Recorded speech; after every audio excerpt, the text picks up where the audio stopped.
It had long been the dream of Ferry Porsche and his father Ferdinand to build a sports car bearing the Porsche nameplate.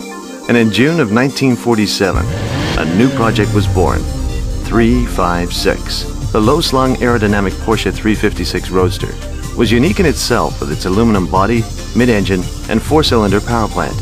It was destined to become a classic. The first 356 Roadster was tested early in 1948, and a coupe followed later in that year.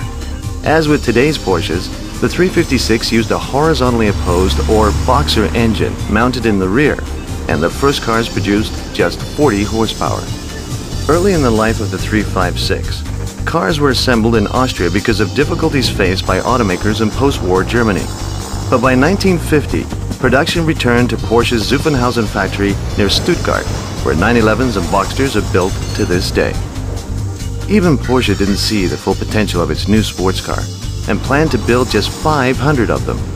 By 1951, demand had become so great that over 1,000 356s had been delivered, and by 1956, 10,000 were on the road, and the future was bright. Throughout the 1950s, the 356 won worldwide acclaim. Engine sizes grew as enthusiasts demanded more power for road and track.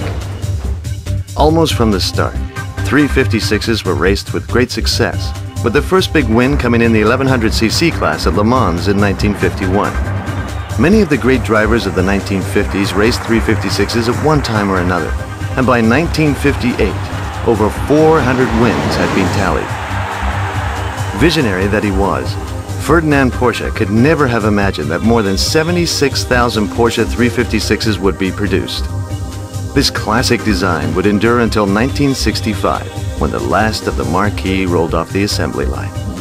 Sleek and refined, all 356s, and especially the legendary Speedster versions, are now prized collector cars, and many are still raced in vintage events to this day.